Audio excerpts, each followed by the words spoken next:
when you're jumping, like these are max effort jumps. Like if you've ever tried to go in for some of these kids hundreds of times in one session and you have like up to 10 sessions a week, that is a lot on the body. Like it was one of our first ideas. It was basketball and weight training as soon as Tyler's ready to go ahead with that. Yeah. Whenever you feel like you're being slighted by someone, you can't contribute that to malice when it could be contributed to incompetence. These small wins can literally put 10 to 15 years on your lifespan. Hello, you beautiful people. Welcome back to the Long-Term Podcast. I'm your host, Advin Villa. Today, we have founders of Spotlight Athletic Development, Tyler Moline and Jake Sven. We will discuss training like an athlete versus training like a bodybuilder, how resistance training can carry over to your sport, and making your health simple. Everyone, welcome. Welcome to the Long-Term Podcast. Glad to be Tyler here. Moline and then Jake Sven back Yes, sir. again. I'm ready. Part 2. Yeah, Part two. So yeah, man, tell me a little bit about yourself. So basically Jake and I founded Spotlight Athletics or Spotlight Athletic Development, and still growing a lot. We have kind of a vision of what we want to do, but as of right now, we're doing volleyball training. We did basketball training in the past, and then we're about to start weight training. So we're going to be taking volleyball athletes, doing in-season training, stuff like that. I just graduated from NAIT with a diploma in personal training.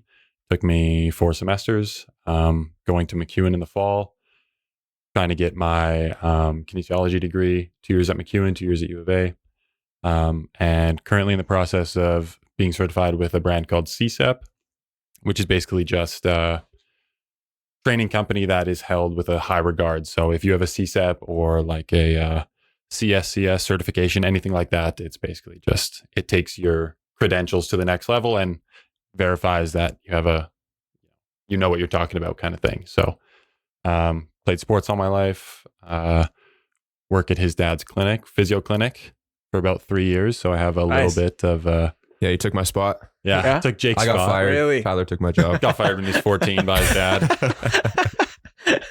But yeah, I have a little bit of background in like rehab and stuff, but obviously nothing to, give any useful information on. Just like an opinion, I should say, maybe not a background on it, but yeah.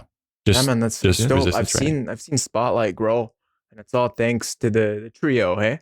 Yeah, definitely the trio. Mostly It this started guy with- right now. Yeah, Yeah. it started with myself and Tyler, Mhm. like in 2022. Mhm. Right, we were just doing straight basketball, and then I kind of told the story before, but in a nutshell, this year I started my job at Shoot 360. Decided that basketball didn't really make any sense anymore.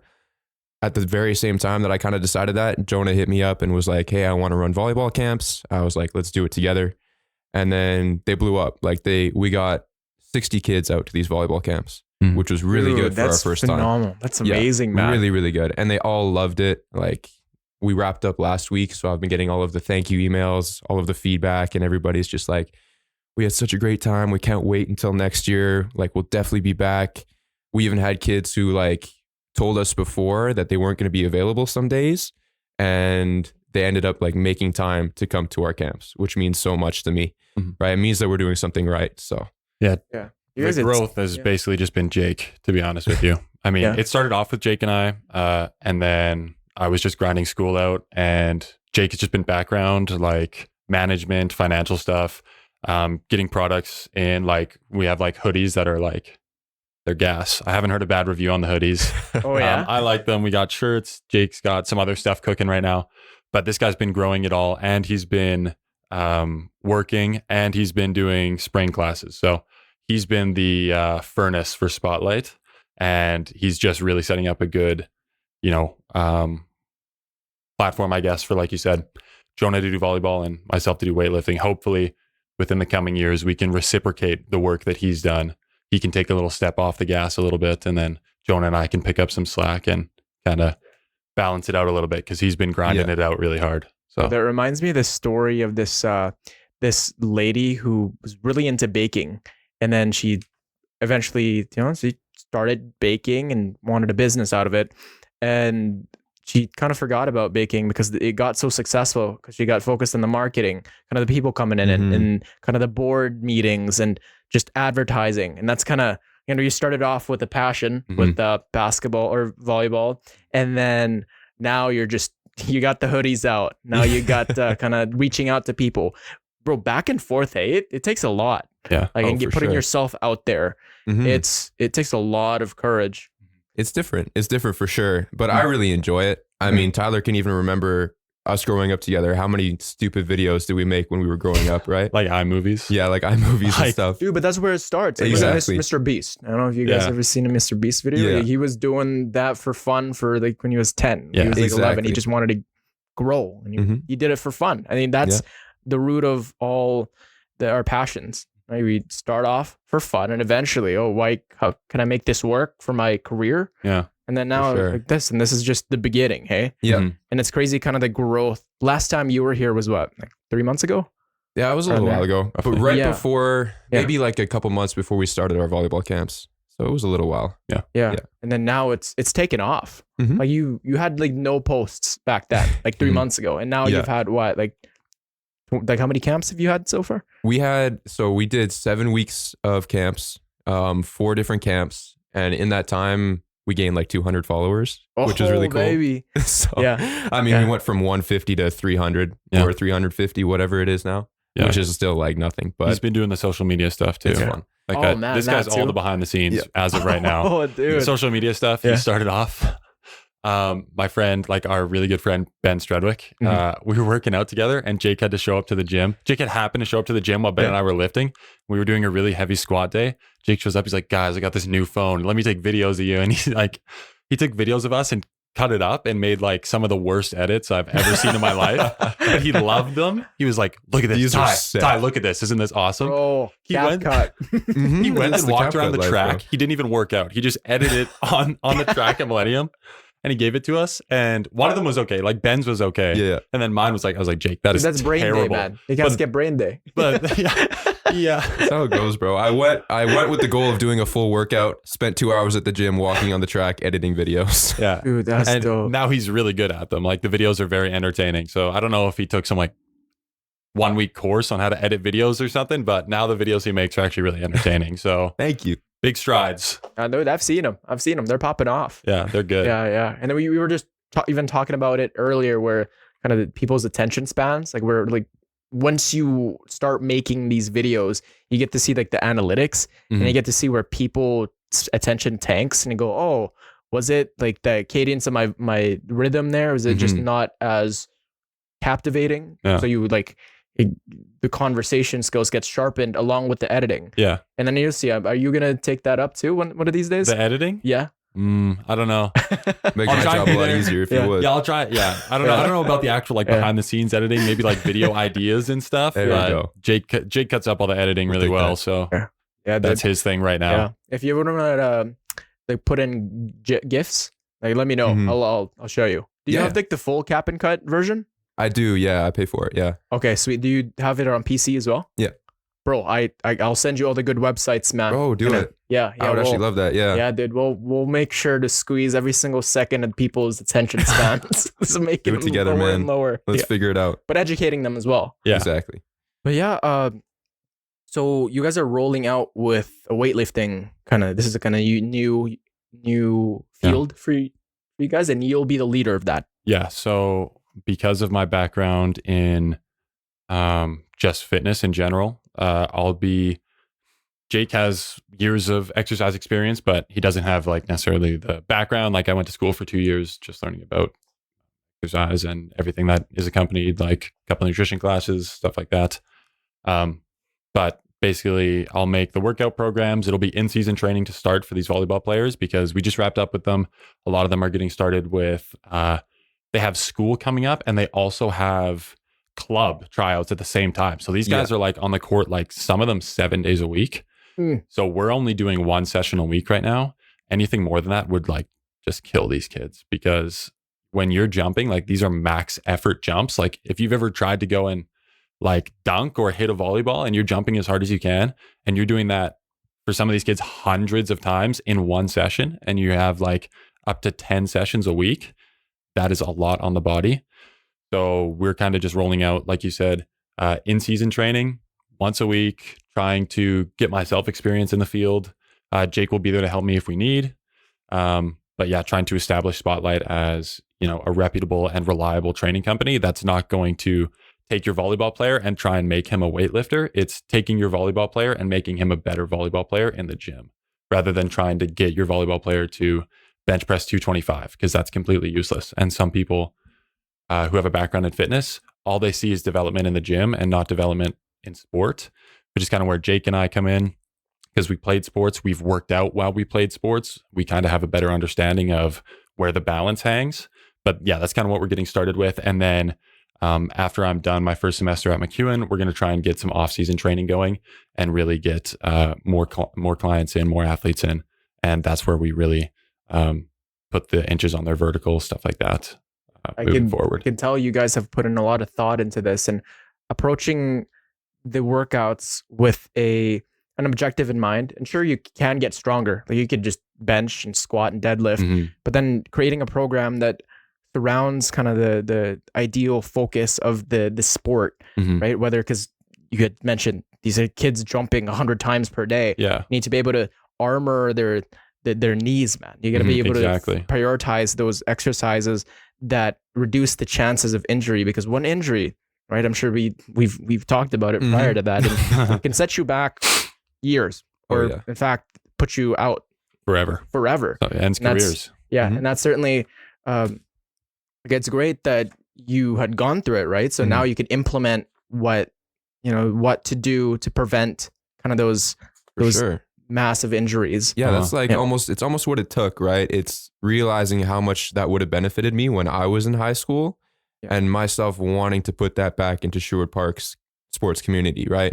Understanding how important it could be and how much it can benefit every single athlete who goes through a program like this, right? It's something that we've wanted to do actually since we started Spotlight. Like it was one of our first ideas. It was basketball and weight training as soon as Tyler's ready to go ahead with that. Yeah. And you can already tell, like, he's been working on it. This is his passion. So I'm like, Ty, as soon as you're ready, let's do this, because it's going to be great. I can tell, man.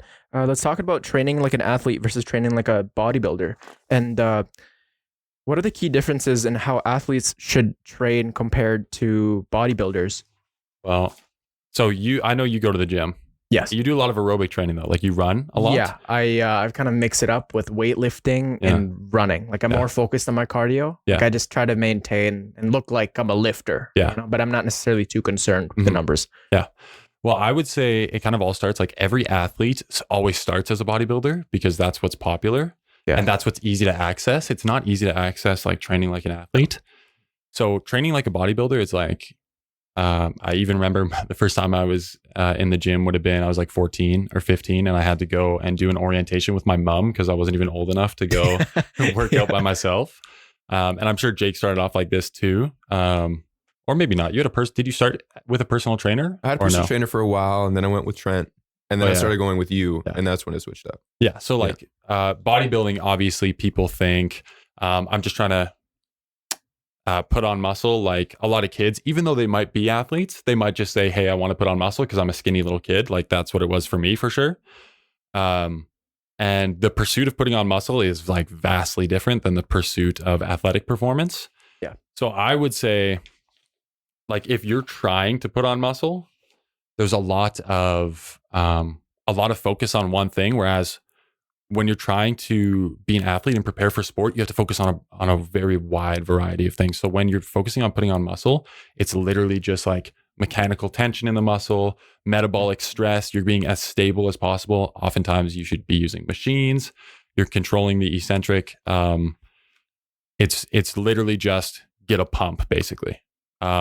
But I know we have this in like questions later on, but you're going towards more so power, speed, strength, agility, mobility, and even like coordination when you're training to be an athlete. So I would say you go in the gym and you want to train like a bodybuilder, you're going to do a push-pull leg split. You're going to do slower reps. You're going to do a lot of machines.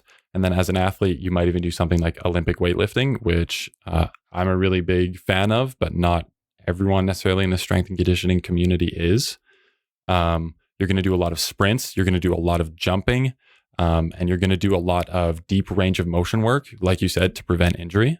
And you're going to try and get strong. Like, you're going to try and get really strong. And I know that kind of counters what I said with in-season training. In-season training is maintenance. What I'm saying now is kind of the pursuit of off-season excellence going into sport, going into your new season.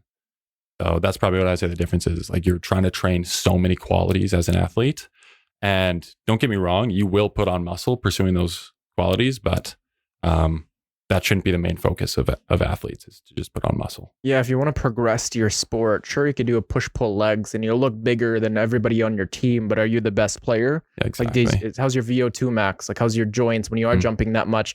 Sure, maybe you're squatting 315, but after 3 games, you're injured. Like, it just, sure, you're aesthetic, man, but are you helping the team? Are you scoring? Like, are you a team player? And that's like, a lot of kids don't get that. And I've heard kind of the talks about that too, where, oh yeah, I don't really like the program. I'm going with this volleyball team, but no, the coaches know best. Like, your trainers know best because they've been through it and they've studied these things. And yeah, it really depends on your objective, right? If you don't really care about your sport, like, sure, don't follow your coach and don't follow that program. But if you want to improve, if you want to excel, you need to be able to get that hit training. You need to be able to kind of incorporate agility, incorporate kind of that mind muscle connection when you are jumping 1,000 times in a week. Yeah. So I would say a lot of athletic training doesn't even necessarily need to be done in the weight room. The weight room is obviously very good. Using a barbell and squatting heavy and stuff like that is very good. But even for some younger kids, especially volleyball players and players in sports that might not require a lot of strength. So obviously strength is good always. It's never wrong. It's never bad to be strong. But like volleyball players and basketball players, you can make a lot of gains if you do, like I said, sprints. Like, without a doubt, the number one exercise for being a more robust human being is sprinting. Like, and it's not close. It's like, I would rather have an athlete train sprints all summer than like, if they could only do one exercise, rather than develop their back squat. Because sprinting has an effect on your hormones, like your human growth hormone production, your test levels, everything like that. Just like those maximal efforts, recruiting those fast twitch muscle fibers is literally the most important thing for becoming more powerful and more explosive as an athlete. And then you kind of once you kind of establish coordination and power in movements that they would do in their sport, like sprinting. You mentioned agility too. So like, you have like linear speed where you're just sprinting straight off the gun, like the 100-meter dash. But then you can also incorporate, especially with like kids and stuff, fun agility games where you can play like cat and mouse. Like, Jake and I would line up facing each other. When Jake goes, I have to wait till he touches the cone, and then I have to go chase him. And what these games do is they promote coordination in young athletes, and they also get a lot of intent out of the athlete. So if I'm chasing Jake, I'm going to move a lot faster trying to catch Jake. I'm going to have like 110% go because I'm competing with him, rather than if my coach is just telling me to pick my knees up more when I'm sprinting, because then I'm just thinking about picking my knees up rather than me just gunning to go get Jake. So like, I think a lot of people, it doesn't have to be monotonous bar work. You can have a lot of fun training, coordination and all these athletic traits and qualities with young kids, and you don't even need to get under the bar necessarily right away. So I think that's what some people definitely miss. Yeah, when you think of basketball, think of volleyball, like you get a lot of breaks, and you think of the big plays, it all happens within like 30 seconds, 60 seconds. And then it's a break, the ball gets thrown off, you pass it on. But then it's like, you need to be able to score within that time frame. And what's best for that? It's increasing your VO2 max by incorporating a lot of those, kind of what you've pointed out. And it's great that you've implemented the having games, because it is a bit monotonous. Hey, just run on the treadmill or run around for this much, and kind of playing on taking emphasis on the competitive side, especially with athletes. Hey, you see that like they work harder if they're working against another person. Yeah. Right? That compete is super important. And definitely, can you share examples of exercises that are commonly seen in athletic training, but not in bodybuilding? and why those are more effective for athletes? Yeah. So I would say exercises for bodybuilders, again, like machines and stuff like that, are going to be really good for like muscle hypertrophy.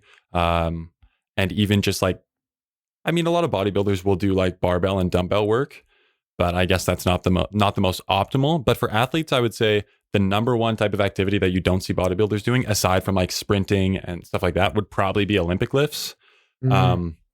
Like, are you familiar with like the snatch and the clean and stuff like that? I have. I don't implement it in my workout, but okay. I do see a lot of people do it, and I am familiar with it. Yeah, that stuff is that stuff I think is really good. Like the power production you get from, I know Jake and I, right before Jake got injured again, unfortunately, like, what was that? Maybe about 8 months ago now? Yeah. Something like that. Yeah. Jake was having a really good time doing hang cleans. We were kind of... Sure. Hang cleans are super important. Yeah. Whenever because a lot of my job at Shoot 360 is just teaching kids how to shoot a jump shot. Whenever I have a parent that's with me that's obviously like a fitness person, I always like make a reference to hang cleans and how you like produce power from your legs. Yeah. And that's how you use like the power to get the bar up. You're not lifting with your arms. Yeah. You're using your legs. It's the same thing when you shoot a jump shot, right? You're not using your arms to get that ball to the rim. You're really using the power from your legs. Yeah. So I think teaching like coordination and how to produce power properly and use it is super important for kids. Yeah. So totally, like what Jake's saying there is literally one of the key reasons why a lot of strength coaches will use Olympic lifts, and that's triple extension. So that jumping motion when you're extending your ankle, knee, and your hip, that's exactly right. Like, I don't know if you've ever tried, but like trying to shoot like a college three or like an NBA three without using your legs is literally impossible unless you're like as buff as Zion. Like, it's extremely difficult. Yeah. Like, I would even say a good kind of way to put that into perspective is in the gym, if me and Steph Curry go head to head, I absolutely guarantee you I can outlift him in every single thing we do.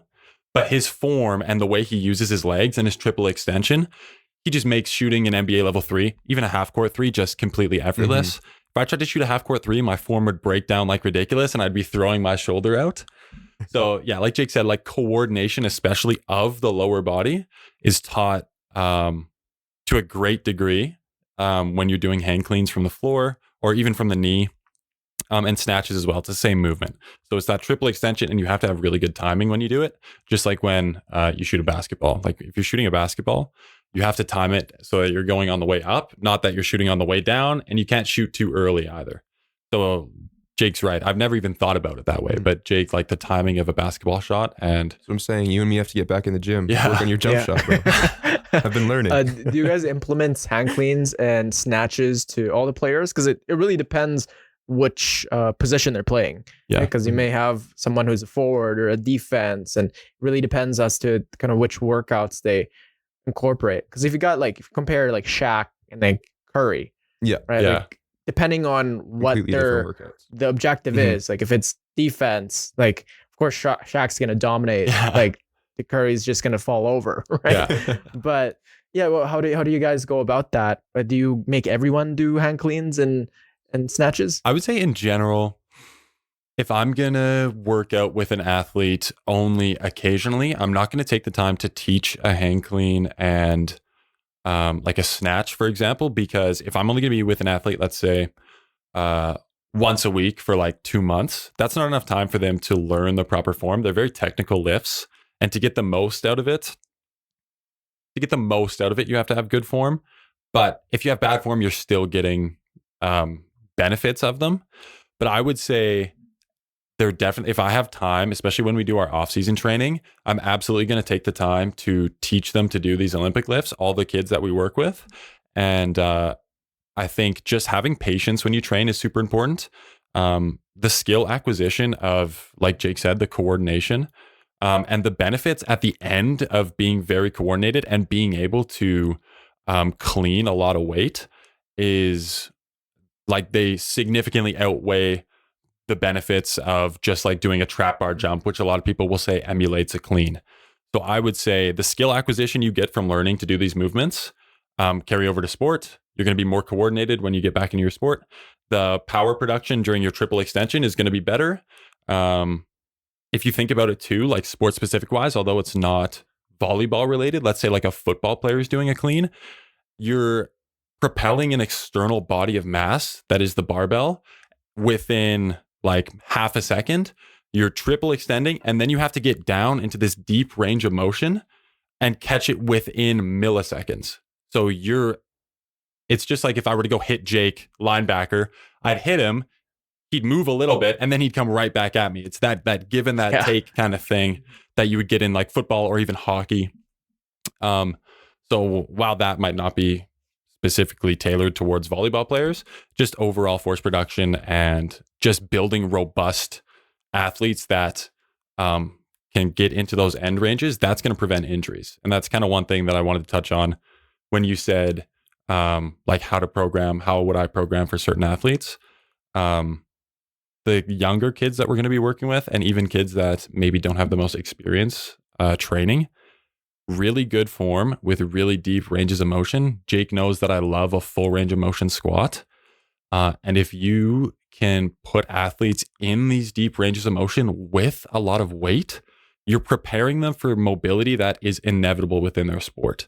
So when Jake and I do our squats and we go ass to grass with like 300, 200 pounds on our back, you're preparing your volleyball player who's inevitably going to have to dig a ball in a full squat after a spike, like with all that weight on their back. When they get down there in their sports to dig that ball, the forces are not going to be anywhere close to what we produce in training. So they're going to be resilient in that range of motion, and they're going to be a lot less likely to get injured. Now, that's not to say that resistance training can stop all injury, but it can certainly reduce the risk of a lot of injury. So range of motion and deep range of motion is really important for that. Have you guys heard of knees over toes? Yeah, we know. Yeah. We know him.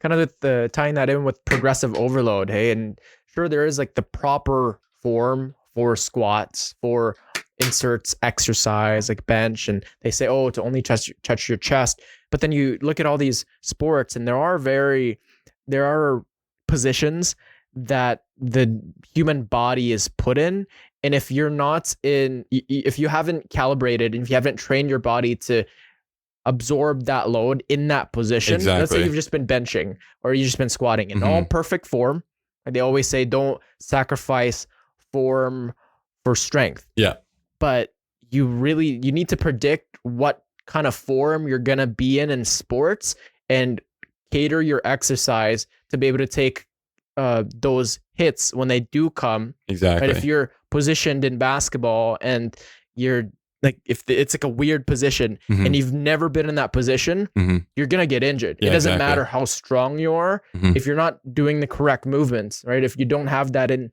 your program integrated, then you will get injured. Yeah. Unless you train with Spotlight.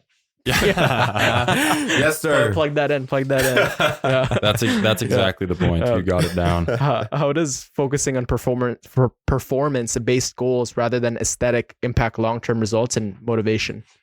Because I mean, you got kids. They're like, okay, the argument is, okay, I wanna get better at basketball. Yeah, Jake, Tyler, but also I'm struggling with confidence. I'm small. Like I want this girl to like me. Yeah. So what would I think that's a really good point. I mean, I always have the attitude of me helping this kid become more confident when I'm working with him one-on-one in like a basketball environment. Just helping him be more confident is going to help him a lot more than me working on like actual technical skills. Okay. So I always find that balance of like, okay, are we doing something that's making him happy and enjoy the sport and feel good about it? And are we still getting better? Right? Are we still attacking our weaknesses, right? It can't be like we're just attacking weaknesses because then he just feels like the worst player ever because he sucks at all this stuff they're working on. But then we still have to make sure that it's challenging enough, right? So we can't just have one of each or like not one of each, just one of them. We need to have that balance, right? I think the same applies for weightlifting to some degree, right? Hold on. I'm not gonna lie, I zoned out. I was looking at my paper. Say that one more time. I think I know what you said, but say it one more time, please. I apologize. How does focusing on performance-based goals rather than aesthetics impact long-term results and motivation? Okay.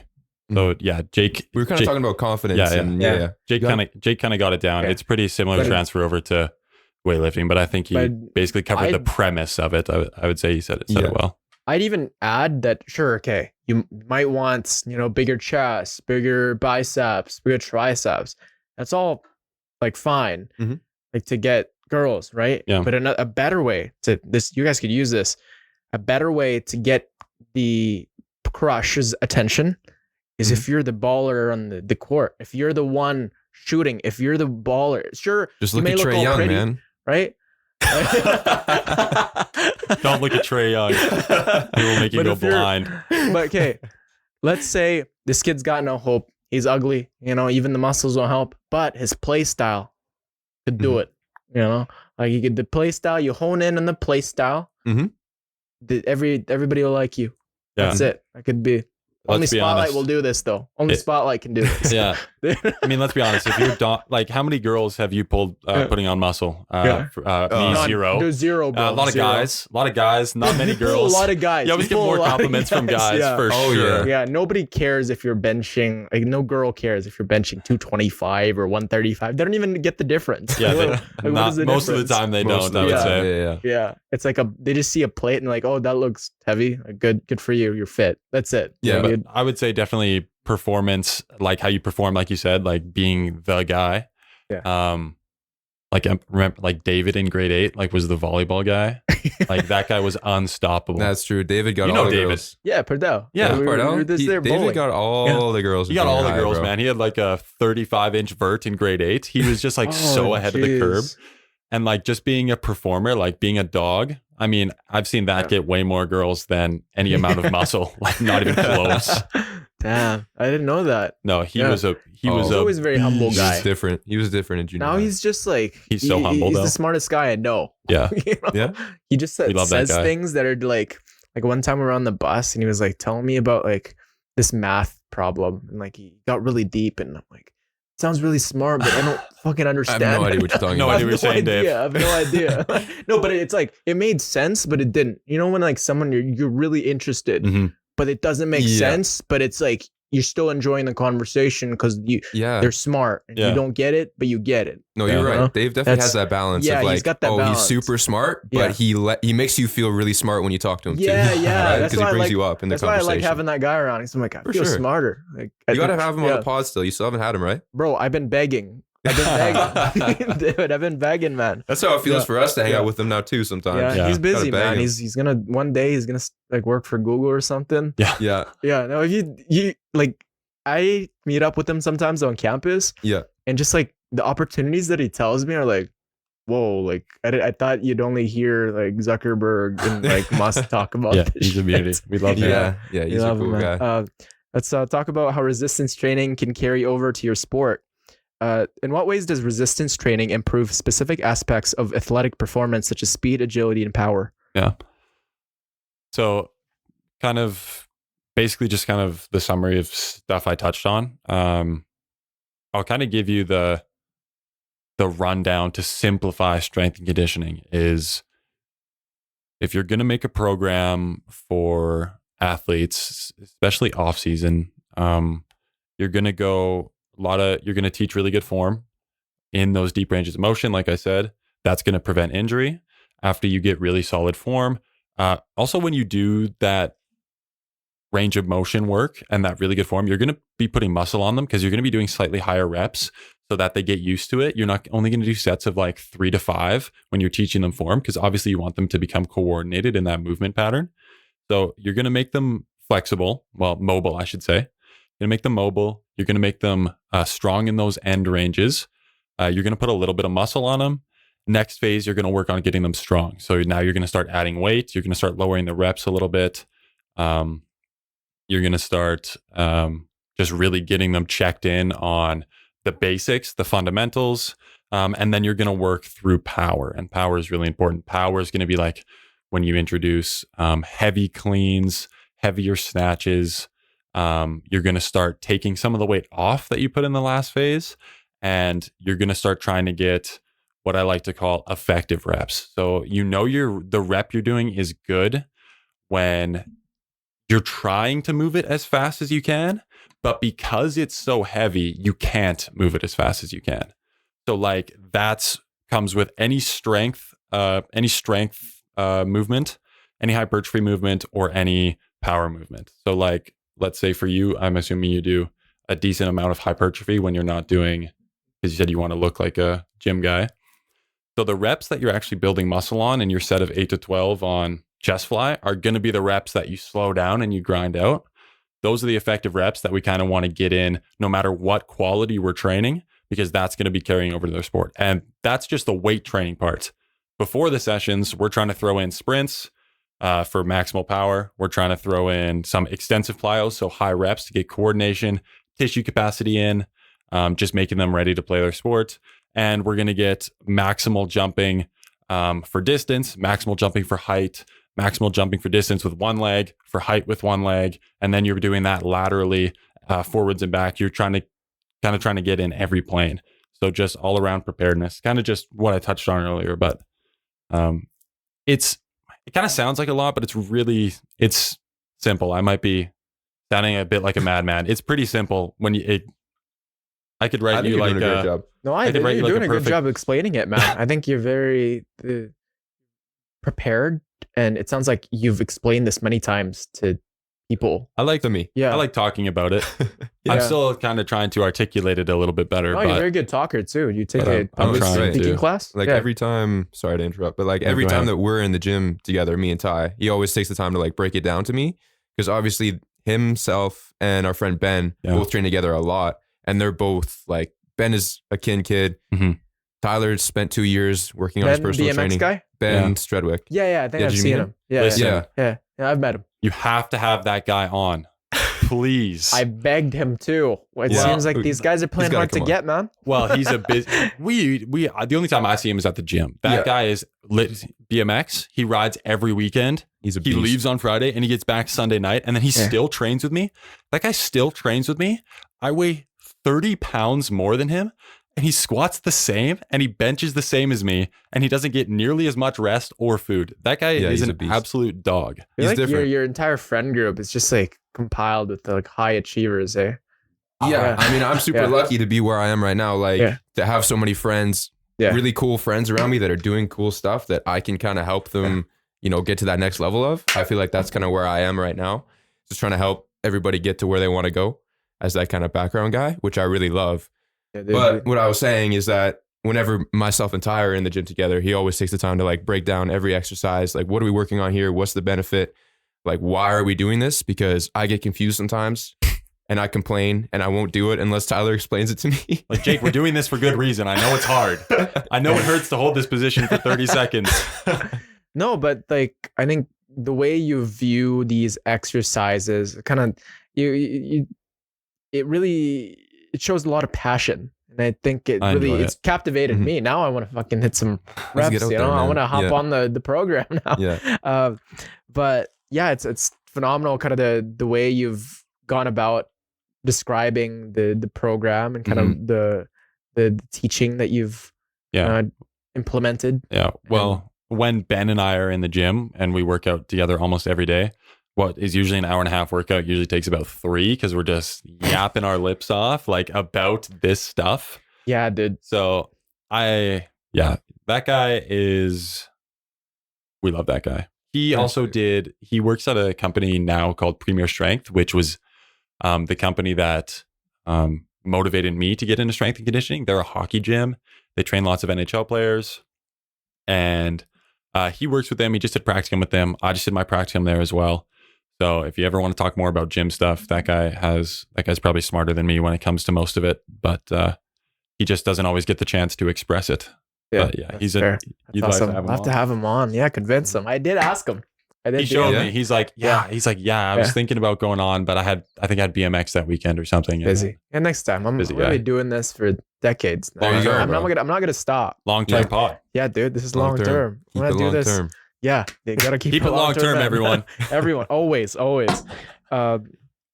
there any resistance training techniques or exercises that are especially beneficial for young athletes in preventing injuries? Yeah.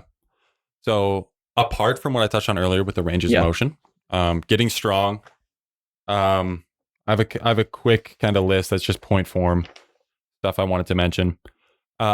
In season, in season is a lot of volume maintenance. So like I said, with volleyball players, especially basketball players, like the amount of work they're doing is just ridiculous. Like so many coaches. I mean, I know it's just like Kobe Bryant mentality. The more time you have on court, the more practice you get, the better you're going to be. But that's like there's a fine line between practicing as much as you can and overtraining. Like overtraining is lethal. It ends careers. People don't even know. Overtraining ended my hockey career, like 100%. But the fragility of like athletes, hey, like one injury, like, everything has to go right. You'd mentioned these careers that have ended because of that injury. Yeah. And you look back and you go, oh, that's because I did this too much, not enough sleep, not enough food, not enough this. And I think rest is one of those key things that we need to implement, or we're going to suffer the consequences. And sure, you could go Kobe Bryant, kind of the more hours, the more time, like you got to listen to your body. Yeah, it's definitely mental and physical. I would say Jake's career kind of ended. I would say, correct me if I'm wrong, more so physical overtraining with the shoulder, but for me it was like mental overtraining. Like I know Jake and I have talked about this, but we were both kind of like grinders in the gym. I remember my year going into my last year of junior hockey, I had gone to shinny at 5:45 a.m. like 5 days a week, and it was just me on the ice. Like I was like alone on the ice. I was in my Mamba mentality, just like grind set. And I ended up getting traded from the team that I was hoping to play like my junior career out with. And then I got traded. I went over to this new team. I felt like I was one of the best players. But it's a business too. The team that I went to, where I felt like I was one of the best players, they play local kids because they want to bring in fans. Fans pay to watch people that they know. My team wasn't particularly good. Like if I played, we wouldn't have been any better. It's not like I was good enough to carry my team. So yeah. And then went home for Christmas. Coach called me, "Hey, you're going to be a healthy scratch if you come back." And I'm like, it was in Nova Scotia. I'm like, I'm just gonna, like, I can't handle this anymore. Like I just spent how many hours training, like alone, sacrificing having a good time with my friends to move across the country and not play the sport that I just worked all summer for. Yeah, like it was ridiculous. So then I was like, just hung up the skates there. Jake and I got in the spotlight probably like, well, the crazy thing about that is pretty much the exact same time that Tyler came back, decided he was done playing hockey, was the same time. Like that Christmas is when I hurt my shoulder and I was like, I'm done. So me and Tyler both kind of went through that, little depression of being like, okay, we're kind of done with our sports. Like, what the hell do we do now? Exactly. Okay. And we kind of decided like, well, we're not really done with it. This is still our lives. We still love going to the gym, getting better. And yeah, that's why we kept going, right? Yeah. Jake and I have like low key, like almost the same story, just with different mechanisms of, what went wrong. But the story is almost identical. Dude, that's beautiful, man. Like you see the positive that came out of a negative, right? If you kind of, at the time when you both got injured, must have been like, must have gone through grief. Like this is your sport. You've put in countless hours, but then as a result, spotlights came to be. Spotlights for sure was enhanced because, you guys still wanted to continue the passion, but you couldn't play the sport. You couldn't follow that trajectory. Yeah. But without that instance happening, and that's unfortunate, Spotlight wouldn't be where it is today. And it's going to continue to grow. And I believe you guys are going to keep adding on more and more clients and more and changing the trajectory of careers. And who knows, maybe you guys will bring Kobe Bryant in there, or like, imagine that, man. Yeah. Imagine like I trained that kid. Like, I think so. I think it's law of probability. Like if you're going to train one day, I know you guys will be training 1,000 kids per month. That's just going to be the reality of it. Okay. Like you got to dream big. And I think that's a vision I see for this. Sure. At least one of them is going to turn out. They're going to go somewhere. On the podium. Yeah. Right? They're going to be like, shout out to Tyler, Jake Sven, Jonah, Karst. They're Yeah. I wouldn't be where I am today without Spotlight. Boom. Yeah. That would be pretty crazy. Yeah. I think the biggest thing that I've realized over the last couple of years is that it really takes a village for like somebody to get to that next level. Yeah. It really takes somebody getting you to that spot, but then also supporting you when you are there too, Mhm. which is, I think, something that Tyler and I both kind of missed to some degree. Mhm. Like we grew up, we were like in really great programs growing up, like had all of this training. Then as soon as we got to university, I got to university, Ty was playing Junior A. A. It was just like, you're on your own, which is great for some people, but you know, it would have helped a lot if there was just like something else Mhm. there. Yeah. Yeah, that's going back to the mental side of it. But Mhm. like when you asked about like injury, like if we're talking, I know you have a question kind of later on about like overtraining, but mentally, I never listened to people who told me this, but like in the off season, you need to take a break from your sport. Otherwise you overtrain and your in season production drops because you want to have fun. When you have fun, you play the best, right? So it's even recommended in like textbooks I read. It's like when your athlete has done their sport, before you get in the gym, give them at least 2 weeks just doing nothing. Like don't weight train, don't play your sport, take 2 weeks off and then get back into it.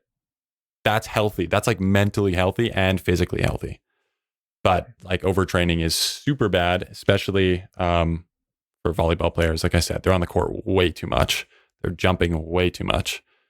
Like if you want to have healthy players, you need to tone back.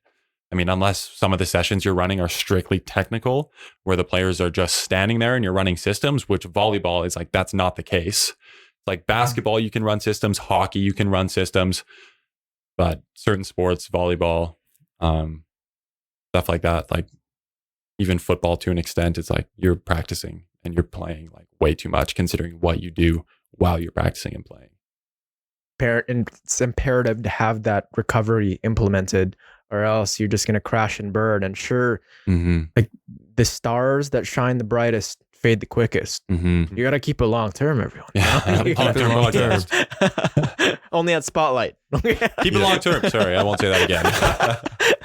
How do you balance sport specific skill work with resistance training to avoid overtraining or burnout? Yeah. So kind of just like what we said, just taking that mental break. Like I wish I would have enjoyed more. I would have enjoyed my training more. Not to say that I didn't, but in the off season, take that time away, take that step back from your sport, even for 2 weeks. Do you ever feel like when you were overtraining, you forgot about why you're doing it? Like you're just in it and you're just kind of going through the motions. Did that ever happen? I would say I definitely didn't forget about why I was doing it, but I was doing it for the wrong reason, is what I would say. Yeah. Like, I was just trying to, like, truth be told, I was trying to play in the NHL, or like Division 1 hockey was like the big goal.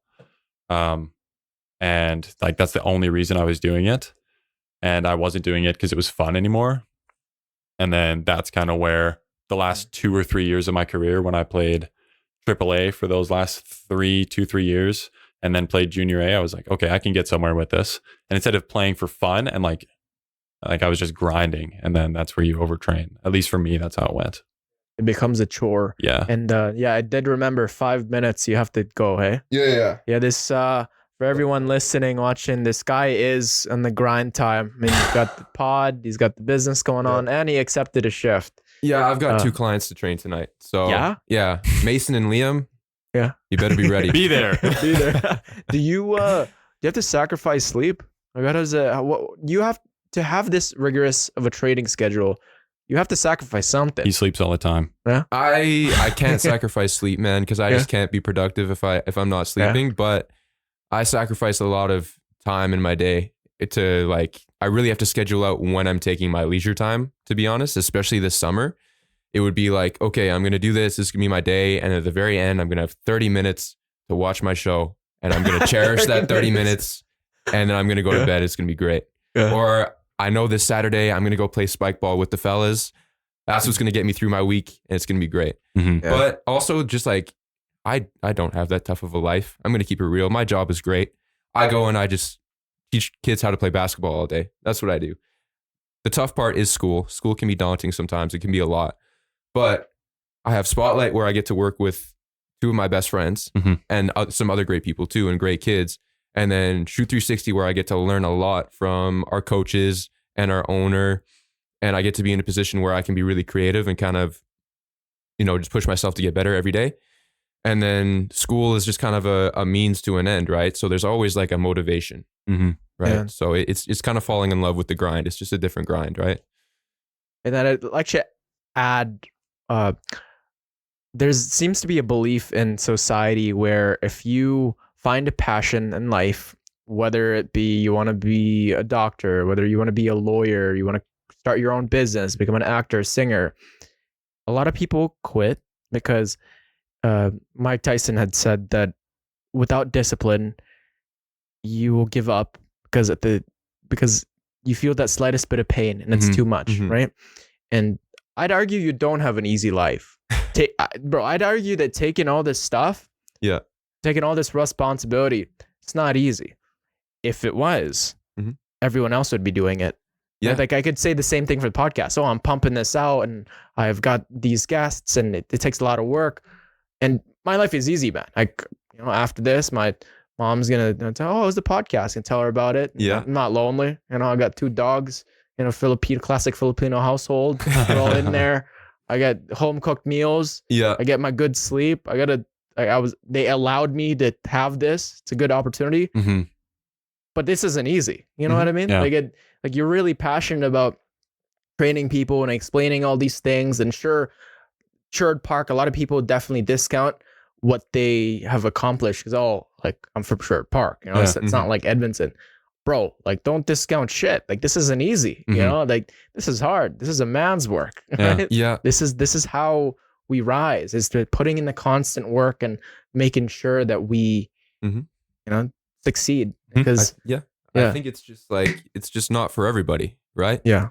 Just like these kids who are going to come train with us during the season, like our training sessions that are adding an hour of athletic training to your week every week, not everybody's going to love that because it's going to be too much for them, right? It's going to be for those kids who want to put in the extra work to get better. Yeah. Right. And that's just the mentality that you're going to have to enjoy that too, which obviously we're going to make it enjoyable, right? It's going to set you apart from everybody else, right? Because you're just kind of taking on just a little bit more and understanding how much value comes out of that, right? I'd like to, it's almost there, but 1 more minute. I'd like to finish off with the one. Like 5 minutes. We're chilling. Yeah, we're chilling? Yeah. Okay. But I'd like to add this quote by Tim Cook. He says that there's a saying that if you do what you love, that you will never work a day in your life. But at Apple, I learned that is total crock. You will work harder than you ever thought was possible, but the tools feel lighter in your hands. Now, when you are engaging in this task of, oh man, I gotta work on explaining these things, like when you're working out with Ben, when you're working out with Jake, when you're on the business, making those clips on Cap and Cut, it's still work, bro. Like I don't, like even coming here, like driving home from work, I'm like, oh man, like I love the pod, but I would much rather watch Peaky Blinders. You know what I mean? Yeah. But at the same time, I know my future me would regret not doing the pod because it's much more fulfilling. Yeah. Like I always, I've been telling people that, ever since starting the pod, I've been a lot more miserable. They're like, whoa, like you shouldn't do that. You like depressed or no. Like it's like, I feel more fulfilled. Like I'm sacrificing my happiness because I'm constantly thinking about it. Right. Yeah. But it's more fulfilling. Like I'm more fulfilled, less happy. Does that make sense? Yeah. I see what you mean. Like you have less leisure in your life, but the work that you're doing is more fulfilling. Yes. That's what I mean. Okay. That makes sense to me. Yeah. Yeah. I think like just to build off that, I love that quote, by the way. I'm definitely going to steal that. Like, put it on my wall or something. Steal it, man. Put it. Yeah. But I think that kind of goes along with like envisioning that person who's living the life that you want to live and then understanding the work that it took to get there and becoming that person by building those habits, right? You can't just go from A to B overnight. You have to understand what it takes and put it all together, right? And there's a saying too where I always think about it when I don't want to do something. It's what would future you want you today to do? to like your future self looking back in retrospect. It's always so clear. Hey, like, oh, I should have made that play, or oh, I should have slept that hour, or oh, I should have done that stretch. Now I'm injured. It's like, it's so clear when you're tomorrow, but right now, like, what can you do? Okay, it's like, I got to do the stretches. I can't neglect that. I gotta call that friend. I gotta make sure that happens, even though it's tough, even though it's immense in my, like, I feel like it's making me kind of, it's crippling. Yeah, I gotta do it. Right? And I think this ties in with sports too, is you gotta bite the bullet. Like, I mean, or else you're gonna suffer the pain of regret, and that weighs tons. This is the pain of discipline that weighs ounces. Yeah. Right? It's so much more, it's easier to go on discipline because it's lighter. Like, oh, you did it and you put it in your best. Like, even with hockey, like, you both know you put in your best. And sure, it may have been overtraining, and sure, you may have been injured in the process and kind of burnt out, but you know you did it. Like, there's no regrets, and sure, you could have done things differently, but you gave it your all. You got injured in the process. But yeah, I think a lot of kids would definitely derive a lot of great value from kind of the teachings that you guys do have, kind of the passions. I think one of my biggest like motivations right now is literally just to live an interesting life, to be honest. And to live an interesting life, you can't do what everybody else is doing. You can't consume the same content. You can't like even, any of that stuff. Just live the same trends that everybody else is doing. You have to set yourself apart some way. And sometimes that is putting in a lot of extra work, right? So you just got to just believe in the work that you're doing and let it show and be confident in it. You guys ever have trouble with critics? Because I'm sure you're going to meet like haters, like probably maybe parents, right? Or people that go through your program. Is that, not how do you anymore. guys take that? Not yet, because we're still pretty new, but obviously it's going to come at some point. I do have this one kid who I did train not that long ago. I don't think he enjoyed my training session. I'm not going to lie. I think I was a little bit too tough on him. But that's okay. It was a learning experience for me. But I think it's really important to understand for everybody that you're always going to be the villain in somebody's story, right? But that doesn't mean that you're not the hero in other people's story, right? So just keeping that balance and understanding it. Yeah. I'd like to add something that I learned today with criticism. I wrote it down. But being an asshole is a weak person's idea of strength. Complaining is their connection. Never let yourself be held back by other people's fears. People criticize what they are afraid to do themselves because bold action remind them of their inaction. If you're afraid to be criticized, why do you care of the opinions of those who are too timid to do it themselves? And these are the people who don't who hate on you for the business, and you put yourself out there. If you are the criticizer, does tearing down someone who has the courage you lack make you better? I would say one thing I learned recently, and obviously I'm not completely, you can interrupt me and go whenever you need to. You on? You keep Here, talking. I'll walk Jake down. I'm a good host. We'll continue. We got one more topic, but this is the full hour, bro. Yeah, man, that was great. And we are back here with just the two of us because Jake is on that grind mentality. He's working. Yeah. So, man, I just wanted to touch on, just before Jake left, you said something about critics, right? Yeah. So one thing that I've really noticed over the last year or so is that I don't really take critics harshly anymore. I used to be really self-conscious about stuff like that. And you're the quote guy. You always have good quotes. But the quote that and this might not like ring off with everyone right away, but the truth is, no matter how much you think this might not be the case, everyone only cares about themselves. So like, I know that sounds harsh, but realistically, anytime you get upset with someone, or anytime someone gets upset with you, unless it's something like really large, unless it's like a big altercation, if it's just like someone cutting you off in traffic, how long do you think about that for? 20 minutes? Maybe if it pops in your head when you go to bed at night. But I can't remember the last time someone cut me off in traffic. I can't remember what they look like. I don't remember what car it was. It's like, whenever you feel like you're being slighted by someone, you can't contribute that to malice when it could be contributed to incompetence. So like that guy that cut you off in traffic, let's use that analogy. He probably just didn't know you were there and you're screaming at him, right? You're like, oh, why would you do that, man? Like, I was right there. Yeah, he's thinking about what he had for breakfast. Yeah, or he has what his no wife idea you're told him. there. It's like, Yeah. Everyone only cares about themselves. Don't take anything personally. If I'm unhappy with myself and I'm having a bad day, I'm far more likely to take it out on someone else than if I had a really good day. If I just won the lottery, you could punch me in the face for no reason. I probably wouldn't get mad at you. I have like $5 million in my bank account now, right? So I don't think critics are anything that, unless it's really an attack on like something deep down inside you, like you can't really care what other people say, because given a different circumstance, that critic could be your best friend.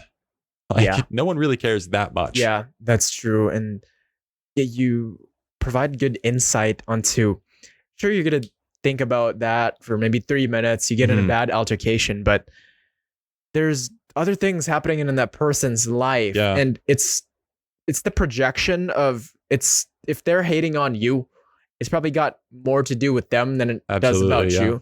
Because for me personally, every time I'm in a state of, I don't feel that person has good intentions for me, I'm going to hate on them, I'm going to talk shit. It's usually had something to do with my kind of mood and kind of what I'm going through in life. And it's not pretty. And I'm not proud of it. And to admit that, it takes a lot, but also a lot of people don't self-introspect that way. Yeah. A lot of people don't really ask those questions. And I would say it's not even always something to do with yourself. Sometimes people do have bad intent. And I think you kind of have to pity them in a way, because someone who's truly happy is not going to go out with that. So I guess it is. I guess it is about, what's going on inside. But like, I could be having a good day, like I said, but if I feel like someone has bad intentions for me, it's not like, don't take it out on them personally. It's like, you have to just have a deeper understanding that they're going through something. So I guess it does actually come back to what's going on inside each person. But it also depends who that's coming from. Like if it's from a stranger you don't really care about, like, doesn't matter. But if it's from your mother who's raised you and took care of you and given you compassion and love, you should probably take that criticism seriously. If it's like a friend, like Jake, if you guys are in an altercation, you have to care. Yeah. But like, I feel society places too much emphasis on the altercations that they just, a stranger or even like a friend that isn't really that close. Yeah. It's like, you got to choose the people you care about. Yeah. Give attention to, because it's a limited resource, man. Like, time is all you've got. Yeah. You have to know when to brush it off and when to take criticism in stride, but not as a personal slight. Yeah. For sure. Like, my mom had just said that, I've been really egotistical lately. And I'm like, what? Like, I was like really hurt. I'm like, why is that? Because all I've been doing, Mom, is talk about other people and talk about my feelings, like talk about the other people. But then she's like, yeah, but anytime you're at dinner, all you do is talk about the podcast. All you do is talk about yourself and kind of the struggles that you're going through, the running, and you've never asked questions. And I was mad. Like, I was like talking back, and I was like, I've apologized. I was definitely in the wrong. But in retrospect, I'm like, she was right. Yeah. I was being really self-centered, and all I did was think about kind of what I was going through and what I wanted to talk about. And it hurts, but if it's coming from a person that you love, you got to take that seriously. And because those are the people that truly matter, are the people that we surround ourselves with. And it's hard. It's hard to kind of focus your attention, because your brain is irrational sometimes. Yeah. You definitely have to know when to. Yeah. Like I said, that's definitely good. You did that. That's definitely a situation, I would say, where it's good to actually take a real look at the criticism rather than someone blindly throwing it at you. Yeah. But let's talk about making your health simple. All right. I mean, let's do it. Yeah. So many people overcomplicate things, hey? Absolutely. Like, this diet, Oh, and yeah. you got to make sure to measure it out, Yeah. and you got to make sure, like, no, There's always the next big thing, right? In Yeah. fitness and like just becoming healthy. yeah. What are some basic sustainable habits that anyone can adopt to improve their overall health without overcomplicating it? I would say this is the majority of what I was taught at NAIT, because the NAIT is a personal training diploma, not a strength and conditioning diploma. So for the most part, like you said, simplifying your health is big. I just wanted to quickly say that there's no shortcuts to it. There's no one diet, even stuff like, and I don't even like the term diet, because the term diet implies that you're going to come off of it. It should just be like habitual changes. Because if you say, oh, I'm going on a diet, well, when are you coming off the diet? What's going to happen when you come off the diet? You're going to put the weight back on. That's how it works, right? Yeah. Habit changes are what is important. Bro, And I've been obsessed with habits, man. They go on. You're the habit and quote guy. There's just cash money on your story every time I look there. I'm like, 5 slides of quotes. I'm like, might only make it through 3 today, but Dude, I just like love them. it. I'm just like sitting down and just thinking about how can I improve, like the little things, Mhm. like the whether it be about like when I wake up, like what do I grab? Like Yeah. when I talk to a new person, like am I talking too much about myself? Yeah. How can I change the cadence of my voice to Yeah, make exactly. it sound less menacing or more kind of likable, and just there's There's always constant something we can do. improvement. Yeah, exactly. Yeah, but as you were saying, I would say a couple habits for sure. If we boil it down, it's physical activity, it's sleep, nutrition, and then you can kind of throw in hydration with nutrition or separately. Just baselines to being a healthy human. 150 minutes accumulated per week of moderate to intense aerobic activity. So even if that's just going on a hike, a lot of people like to just walk around, especially in Sherwood Park. It's nice neighborhoods. You can walk pretty freely, take your dog on a walk. You like to bike, you have a sport that you like to play. 150 minutes accumulated aerobic activity is just phenomenal for just well-being of the average adult. The normal athlete or something might want something more intense than that. But let's say normal person, if you can get 10,000 steps a day, that's great. You can park your car further away from where you're shopping and take those extra 500 steps there and 500 steps back. That's an extra 1K or 1,000 steps, I should say, not 1K. 2 to 4 resistance training exercises per week, sessions per week. So you're in the gym doing full body days 2 or 3 times for the average person. You're getting kind of a controversial term, but functional movements. So you're doing your squats, you're doing your hip hinges, you're doing your presses, you're doing your pulls, and you're doing some sort of rotational work, spinal flexion and extension. Just kind of covering the grounds with weight, so that when it comes to performing those movements during your day-to-day, you're more prepared for it. But generally, I don't like the term functional fitness. It kind of gets out of hand a little bit. And then I'd like 7 to to 9 add, hours of sleep. Yeah, dude, sleep is Important. Superpower. So Andrew Huberman says that's the sleep is the physical and mental foundation. Mhm. Like just being. Sleep is like, sleep is like, I can't even express to you how much stronger I got when I started prioritizing 8 hours of sleep over 6 hours of sleep. Stronger, happier, better, just overall. Yeah. Life quality. And then I'd like to add one of the habits too is don't take the elevator. Take the stairs. Yeah, always take the stairs. Because I feel like you got a functional, just human body. Just take the stairs. I mean, if you're late, then sure. And if it's it's physically impossible for you to go up the stairs because you're carrying so much luggage. You got a kid with you. But if it's just if you can, do it. Yeah, absolutely. And I've heard this guy named Andy Galpin. Are you familiar with this guy? I've heard the name, but he's he works with a lot of top athletes, and he's like, they're all like Olympic athletes, and they've won so many medals. And he talked about kind of making it simple too, is kind of the average person engaging in any physical activity, whether it be walking after a meal, and you had mentioned, it creates so much change, positive change, just by that simple act. Or if you can't walk because you're so morbidly obese, and that is the reality of some people's cases, moving around your chair. That's kind of, I watched this video of this guy who couldn't walk, and the way he started off, he's lost so many like hundreds of pounds. Yeah. Very inspirational story. Yeah. He started off with just moving around his chair, and kind of the movement, the simple movement, is all it takes to For sure. to acquire the positive benefits, right? So the positivity, and you just think better, you feel better. It's being patient with that stuff too. Because like I said, everyone's looking for the shortcut. Remember those, I'm sure you've seen them, ab belts where you'd put like that thing on your abs and it would shake and it would be like, you'll burn thousands of calories with this thing. It's like, you'll burn thousands of calories moving in your chair if that's all you can do. Yeah. And it's the small, it's the accumulation of small activities that's really going to cause the change. Like you can't buy a better body. Like you can, No, you can't. you know, seeing someone with a great body is literally just, hard work. Like there's nothing else to it. You can get surgery to get a six pack, or, you know, to get any kind of cosmetic surgery to make it look like you're strong or like you work out.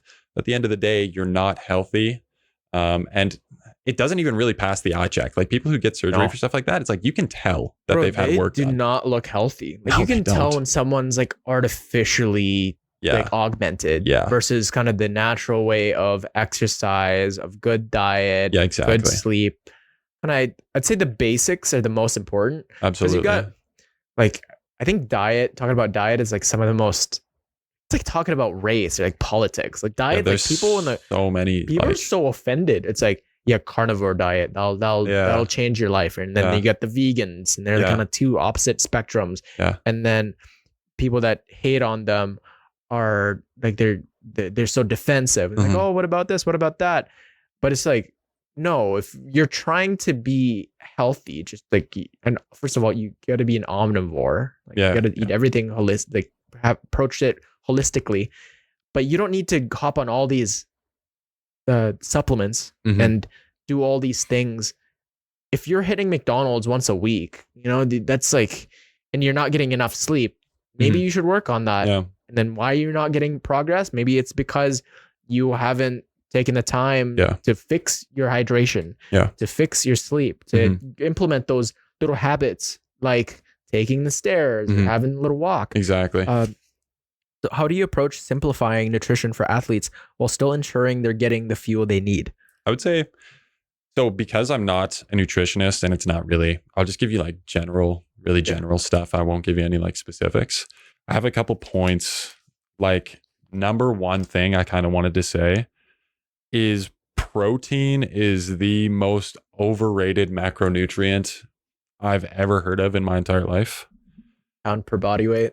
Pound per gram of body weight is like totally fine. But these people who like protein is necessary. Okay. Don't get me wrong. You need protein. Without protein, you could work out as much as you want. You could eat as much food as you want, but protein is the building block of muscle and other connective tissues. Well, not all connective tissues, but muscle primarily. A gram per pound of body weight is what I like to say. You don't even need that. I like to recommend a gram per pound of body weight because obviously even people who count their calories, you're not going to be spot on when you count. But if you go for a gram, you could be 10 grams under, you could be 15 grams under, you could be 10 over, 15 over. And that just ensures that you're within the range. You only really need 0.7 grams per pound of body weight. That's like baseline. But like the highest recommendation I've ever seen, even in my textbooks, was like 1.2 grams per pound of body weight. And that was one time I saw it in one textbook, and that was only for bodybuilders. I would say in general, a gram per pound of body weight. If anyone tells you 2 grams per pound of body weight, they don't know what they're talking about. And don't listen to their nutrition advice. Because anything realistically, anything more than 0.7 to like 0.8 is just going to come out when you go to the bathroom. It's just excess and you'll flush it out. But my girlfriend is in kinesiology and she hammered that in when she learned about it. She came home and she was telling me. So that's, guess what? Yeah, she's protein like, ain't the shit that everyone's talking about. Yeah, because I was always like 1 gram per pound. So I still recommend that because it ensures that you'll be over and that you will get enough. But shout out to Marlies because that's something that she told me that I definitely. Carbs don't even get that much hype too. I think carbs are so underrated. You need those carbs to be able to expend the first line of energy, right? If you just have protein for your primary source of energy, you're gonna feel depleted. Yeah, like And I've talked to this girl. Her name was Isabel Eggleston. Like she's a primer believer of kind of the diet too, and how ketosis is bad, and she's super into all that stuff. And yeah, you need the carbs. Carbs to feed are your brain. so underrated. Carbs are just as important, in my opinion, for athletes as protein is. Yeah. You have a game, you have a practice, whatever you do in the morning, your breakfast, you should be, I don't want to say carb loading, but you should have like adequate amount of carbs, and you should be eating whole foods as much as you can. So stuff like, get your fruits and veggies, get your fist size portion of protein, and get a fist and a half of carbs, whatever it is, and eat these whole foods. They'll get you more like micronutrients. And then if you need to, not everyone needs to, you can take like some supplements. You can take your vitamin C, you can take your collagen, kind of whatever you might be inadequate with. Vitamin D if you don't get enough sun. But in general, just eat whole foods, get a good fist-sized portion of lean protein if you can on your plate, and don't neglect your carbs and your fruits and veggies, because they give a lot of micronutrients that people miss out on if they just go eat fast food all the time.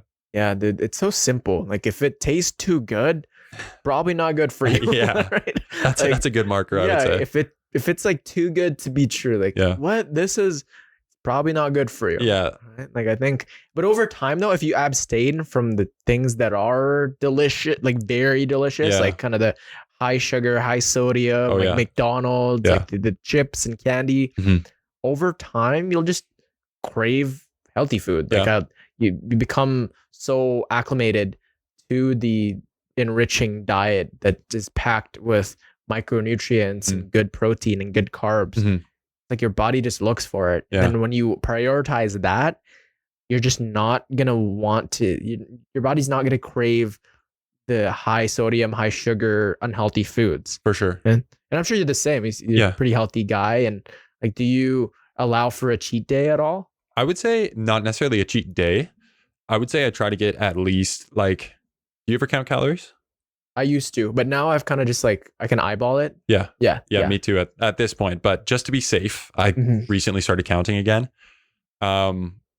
I typically will have to eat about 4,000 calories a day. So I have to eat a lot of food. Well, you are pretty tall. So. I have to eat a lot of food. I was always like skinny. My nickname was actually Twig in high school. Like I'd write it on in junior high. I'd write it on my tests, and like my teachers and stuff would call me Twig. Oh, so you owned it. I owned it. I didn't mind it. It started off as a joke, and then I didn't really mind it. But good. For me, at least, I would try and go like when I'm at my girlfriend's, she eats really well and her family has a lot of whole foods. So when I'm there, I'll probably I could eat 4 full like meals plus a snack of whole foods because they just live that lifestyle. But then when I go back to my house, I have 11 people. So we have a lot of like frozen food, and a lot of the whole foods is kind of meant for dinner because we have to make so much food at once. And then that whole food is just kind of leftovers. So if it's been a while and there's no whole food, I'll have to eat like a frozen pizza, and I'll just have to throw a bunch of cheese on it to hit my calories. So I would say... Wait. 11 people? Yeah, we have like 11 people, or maybe like 9. Dude, that's dope. I can tell why you're a very social guy. We don't have access to like a whole bunch of fresh food because obviously that would just be way too expensive with the amount of people we have at home. Yeah. But I would say don't demonize like McDonald's and all this stuff as much as some like health gurus would say.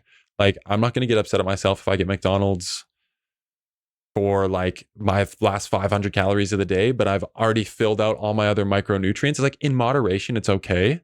Even these stuff like seed oils and stuff like that, a lot of it is just in excess. Like pesticides, it's like in excess. It's all, they're not good for you. Don't get me wrong, but they're not as bad as some people are making them out to be.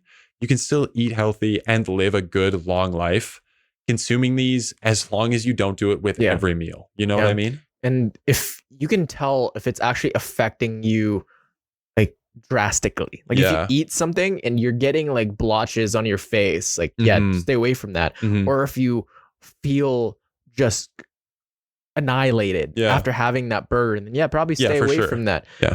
But if you feel fine, if on the most part 80% of your diet is clean, it's not as processed. Everything's processed these days, but not ultra processed, Yeah, exactly. then you're going to have a better outcome. And like, you don't need to overcomplicate it. And I'd like to add too, is you mentioned that, yeah, it is okay. You can't be chastising yourself for getting McDonald's for the last 500 calories because in the most part, me, you at are, least. But I think that guilt and shame is what really gets to people. I was just going to say that. Yeah. Because you eat something and in your head, you're like, oh God, I'm fat. I'm a piece of shit. I'm like this. And I've been there, man. I've been like so caught up and I'm pretty clean when it comes to my diet, but I will slip up here and there. But I noticed by that self-introspection, like, wow, I was like, society's taught me to really chastise myself when I make a mistake. Yeah. And that's not just diet, right? That's anything. That's just like, oh, when I screw up on a test or like I don't do as good as I expected, it's like, you can't add too much shame. Like you can't burden yourself that much. I mean, you got to give yourself some grace. Yeah. Right? Like this, I was just going to say the stress caused mentally from ingesting these bad foods is almost part of the reason that they can be so bad. Is like, I used to be like, before I went to NAIT for my diploma, I used to be like, oh, stress can affect your health. Like, not real. Like, that's just heebie-jeebie hocus pocus. But like, stress is like actually terrible for you if you don't handle it correctly. So like, even if you have one donut and like you said, you're just so upset with yourself after you have that donut, that stress that you're causing, that you have, is likely more impactful on your health than you just having that one donut. Yeah. It's like you ruminate on that and you think for 2 hours. You're like, oh, why did I eat that donut? Exactly. And there's also this, I read this book of, it's called The Stress Prescription by Dr. Alice Apple. I think that's what her name's called. And yeah, stress, there's always going to be stress in our lives. I mean, without stress, we wouldn't be motivated to do anything. We need that constant friction of, problem solving. Too much, terrible. You can't think. Too little, you're unmotivated. So you kind of have to find like a middle ground of kind of not too much, not too little. And kind of, have you heard of like kind of the different viewpoints with stress? Kind of like there's different studies with how you view stress. And I think I heard a quick Huberman quote. Can I drop you a quote? Yeah, sure. Though he who stresses before it is necessary stresses more than is necessary. And that's something that, at least when I was getting done with school, and I had all these assignments coming up, I'm like, I'll get there. I'll get them done. I won't not get them done. But me sitting here up at night stressing about them isn't doing me anything because I'm not going to do them right now. Like, it's time for me to go to sleep. Yeah. So I just wanted to give you a quote because I know you're the quote guy. You probably heard that already. I love quotes, man. But what are the views on stress? But there's this mentality of kind of being, in the book, she discusses the lion versus the gazelle. So the lion is chasing the gazelle. They're both running. They're both experiencing the same biomarkers of kind of increased heart rate, kind of just trying to cool off their body, breathing a lot, absorbing as much oxygen, and kind of just in that movement, trying to run. Yeah. But the lion is trying to eat. The gazelle is trying not to be eaten. Yeah. Now, to relate this into studies, a lot of people, when they experience stress, they view it as, like, this is happening to me. This is not, my body is like, it's out of control. I'm not in control. They're trying not to get eaten. Yeah, exactly. But then there's people that go, like, I'm stressed, but this is okay. I'm being developed as a person. I am hardening my heart. I'm hardening my soul, my mind. I'm improving. Now, the people that have the mindset of the gazelle, they experience higher rates of cardiovascular disease. They experience they're sick more. They're more unmotivated, and just negatives. And the people that have the mindset of the lion, they are more successful, better health outcomes, and just better overall health and success and mental well-being. And I'd like to add this other study, and it kind of relates to it too, is there's two rats on a wheel. They're both, one is just running by himself, and he can run whatever he wants to. Attached to that wheel is another rat, and that's rat B. Every time rat A runs, rat B is forced to run. You see that? Kind of. Yeah. So let's say you're running. Yeah. And I'd be forced to run, and like I'm not in control. Whenever you stop, I have to stop, and I'm not in control. And what happened, what they saw was the rats ran the same time, same pace, same everything, because it's attached to the wheel. But the rat that willingly ran displayed all positive biomarkers of health. Oh yeah. But the rat that was forced to run was sickly. Really?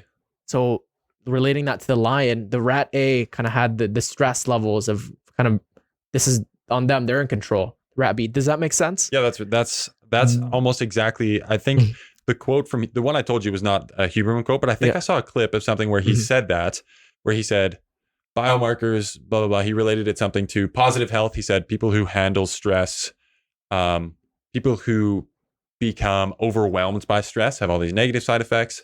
He said people who have the same amount of stress, but they look at it differently, they perceive it differently, like you said, an opportunity for growth. They had all these positive, more successful, happier, all that kind of stuff. So I think I have heard that before, just very briefly, but that study's actually really cool. Yeah, and if you flip your switch, like say you're stressed, so you're on the court, or somebody's just being mean to you at work, and you're discombobulated, flipping your mindset and going, this is good for me. Yeah. Like that's like fake it till you make it. Everything happens for a reason. Yeah. Having that mindset is like the difference of if you're going to get sick tomorrow and if you're going to keep going. Yeah, exactly. Yeah. I totally agree. Yeah. Phenomenal. That's awesome. What strategies do you use to help clients stay consistent and motivated with their health goals, even when life gets busy? I would say that you probably would be even better at this than I would. I mean, I have a couple. This is definitely something we learned about in school when it comes to like motivating clients. Yeah. So a quick thing is just like sacrificing short-term pleasures for long-term success. Yes. So one thing that you could relate, let's just say, to an average client who is trying to be more active and trying to be healthier overall is, I would say something like, okay, well, you can't watch your show for 30 minutes after work. We should be running instead. And they're like, wow, but that's my time to relax. And then it's like, well, 20 years down the line, are you going to have preferred that you watched the show, or are you going to be happy outside playing with your grandkids in the yard because you took your time away from your leisure, your relaxation, and you put it into going for just a like moderate intensity run, like not even something extremely difficult, just something that, like we mentioned earlier, these small wins can literally put 10 to 15 years on your lifespan. Just 30 minutes a day. Like go exactly. Yeah. And that's like, one thing for sure. Yeah. Incorporating those little things. Yeah. Make all the difference. Like those daily activities that we mentioned earlier as well. Like it doesn't have to be hard. It can be during your lunch break, eat your food, and then go outside the office or in your office, do some laps, get an extra 1,000 steps, 2,000 steps. And then the excuse that you don't have time is very rarely true for almost anybody. Dude, everyone. Did you want to say something about that? Because I know you're probably big on stuff like that. Dude, I think everyone's got time to hit the gym. You always have time. You got time. You got time. If you ask someone what they did on the weekend, right? It's usually consistent. If they're high achievers, I like to talk to people who are high agentic and they can, they pack their schedules up. Like look at Jake, for instance. Look at you. Yeah. You're involved in school and you got all these things you're trying to do with your schooling and family. And last week you couldn't do it because you were babysitting. Yeah. You still found time to do the podcast. You still found time to hang out with your best friends. Yeah. You still got time to catch up with everyone. And now there's people that say, oh, I don't have time, when there's literally, I have so many examples like you, like Jake, like insert like the person that was on the podcast who still showed up on the podcast that's got so many things. There's this single guy that has 2 kids and he's You know, he admits to it. He lives paycheck to paycheck. He was just on the podcast and he works tremendous amount. Yeah. He hits the gym every day at like 5 a.m. because he can't do it after work. He has to cook for his children. Yeah, exactly. And I don't want to be out of touch saying that you always have time. And obviously you use young guys as an example. But just like you said, the father of two who goes to the gym at 5 a.m., I had a person who I played volleyball with, and his mom would exercise during practice, had to drive him to practice, would stay there, or during games, she'd be doing like jumping jacks on the sideline. And she was one of the most fit, like 45-year-old women I've ever seen. Like the time is there. It's just, what are you willing to sacrifice for it? So I don't want to seem out of touch by saying, you know, obviously us younger people always have, maybe not time, but we have the energy to make the time. But even those people who have families and like schedules, there's something there. It's, even if it's at your kid's practice, there's something there always. I mean, I see the way it could come off as pompous and arrogant for me to be here, being in my 20s and saying, oh, you're just making excuses. Mm-hmm. But I believe everyone, maybe 99.99%, if you can walk, if you can pick stuff up, if you can move your body, because there are people that are handicapped and there are people with issues out there that inhibits them to actually exercise. It's a privilege. Yeah. And what I've noticed is it's not a lack of time. It's a lack of kind of the mental framework to it. Because there are, I think, the biggest times where I don't want to go and where I don't find time because maybe I'm taking on too much and I'm not aligning my actions with my values.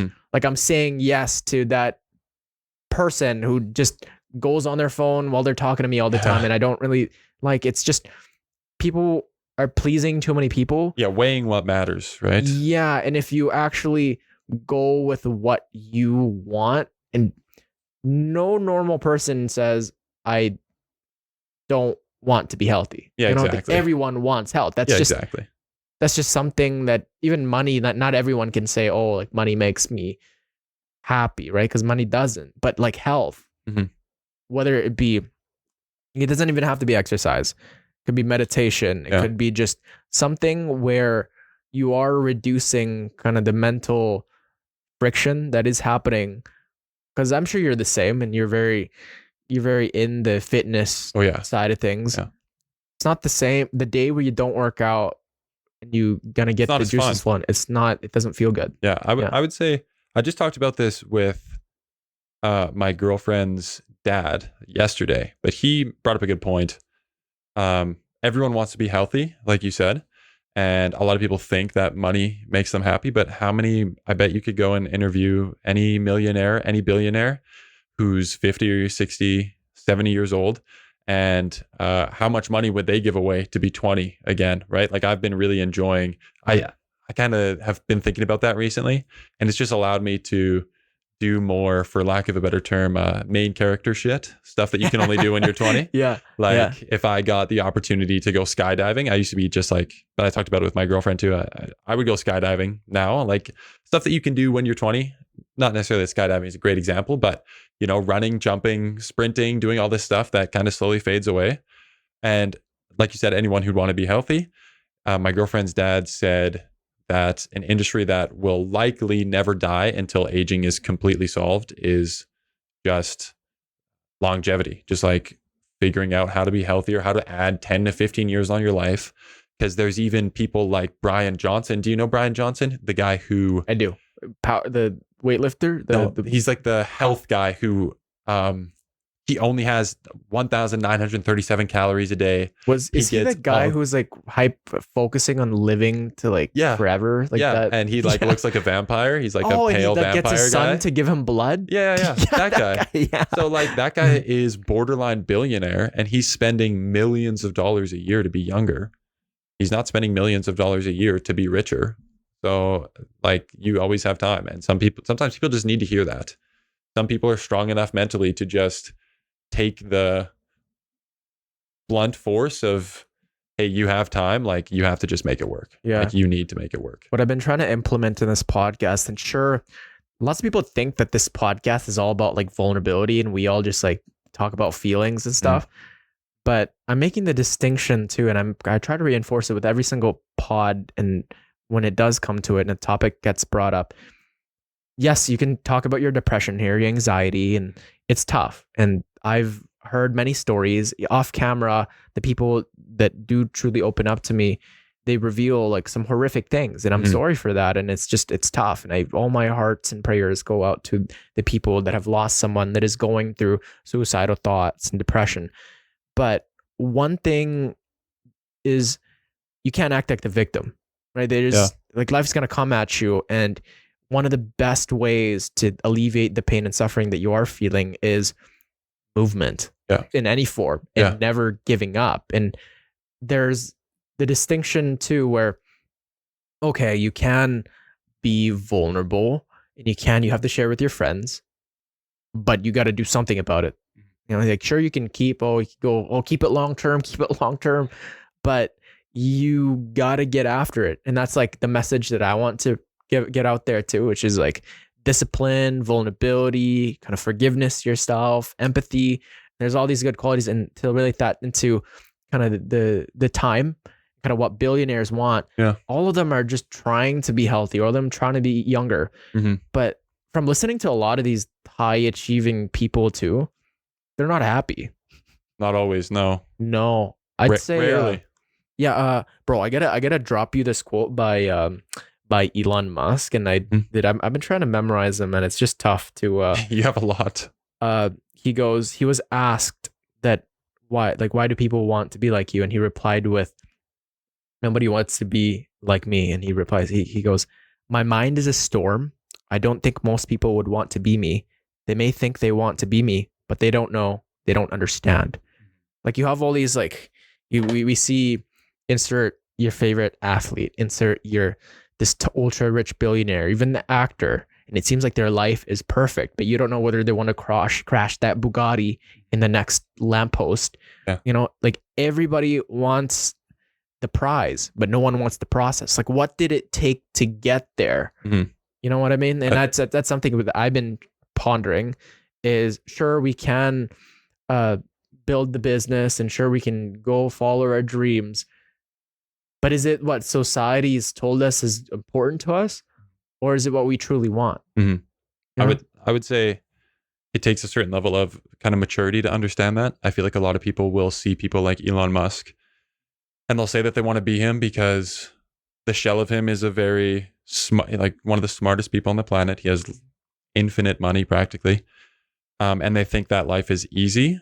But one thing that I've definitely come to learn is that no matter how easy someone's life looks, every single person will go through adversity. And it doesn't matter how easy that adversity might be for someone else. It's kind of, everyone goes through their own struggle. And you need to be mature enough to kind of understand that. And that even people with the best lives are going through something. And you know, sometimes it is relatable. Sometimes it's, not. Sometimes it's these people who, like you said, have Bugattis, have, these nice houses that people think the money is the ingredient to happiness, but it really isn't. And you have to understand that people like Elon Musk are still going through something, even if they have all the resources in the world. There's a lot of pressure that comes with all those resources too. Yeah, like even like Jake had mentioned that he lives an easy life, right? Like I don't agree. I hear that all the time for sure at park people, and it's like, oh, it's not easy. No one's life is easy because you either you suffer some way if you do all the things that you're doing to get a better life. The discipline is hurtful, man. Like it's painful to like lift all those weights. Like it's not like, sure, you may look at easy, you may explain this thing like it's some. Like, it's just that you got all the form down, this diet, but actually doing the thing versus talking about it, it makes the difference. Yeah. And like actively engaging in the pain of working out and the pain of choosing the salad and the protein, the chicken breast, instead of instead of that unhealthy diet, or choosing even not replying and not going on your phone because you need to study. It's all painful, right? But To an extent, yeah. yeah, to an extent. But I'd say watching Netflix all day and just drinking all the time and choosing the path of least resistance, it's more painful, I'd say, to follow that path. I could agree, yeah. Yeah, because like 2 years later, when you and Jake and Joe and I, you guys are all, living your best dreams, right? And someone who was in your friend group just did nothing. Yeah. They see that. It's painful. Yeah, Like it's exactly what you said, the pain of regret or the pain of discipline. Yeah. Exactly like you said. So I thought when you said that earlier, that was like perfect. Yeah. I always think about that. Have you always been introspective? Like, you seem like you have thought about all these things thoroughly. I kind of. I would just say that when I was playing hockey, I had my headphones in a lot. And at home, I always had my headphones in.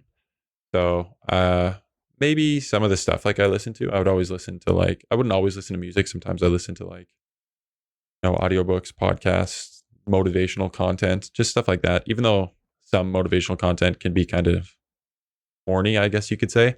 Back in the day, like 6 years ago, that shit got me going. Bro, it still gets me going. You ever heard of Ben Lionel Scott? Yeah. Dude, I don't listen to him anymore, like his videos anymore. But that's I used to listen to that stuff. And I think that definitely helped with some adversity that I went through when I was growing up. Videos like that. Bro, I listen to that probably like 3-4 times a week. I used to listen to it every day. Sometimes Gets you going. like half an hour. Yeah, it gets you going. Like before you work out? No, like when I just be like driving like to see my friend. It gets you off your ass. Yeah. No, it's just like, because it's like when I forget why I'm doing the things that I'm doing, I'm like, okay, let's listen to someone who thinks a certain way. And then the way they say certain things, like cheesy stuff, like everybody wants the prize, but no one wants the process. It's all very like random, like unstructured, just like cheesy stuff.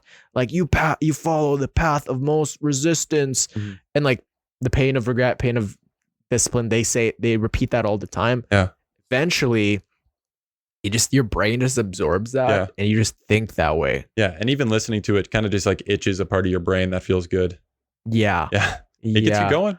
Kinda. Yeah, but then again, you kind of adapt it if you listen to it enough. You kind of adopt some of the principles, because at some point you don't have to listen to it. It's just kind of what you think when you have to do work, depending on what you listen to and how often you listen to it, I would say. Yeah.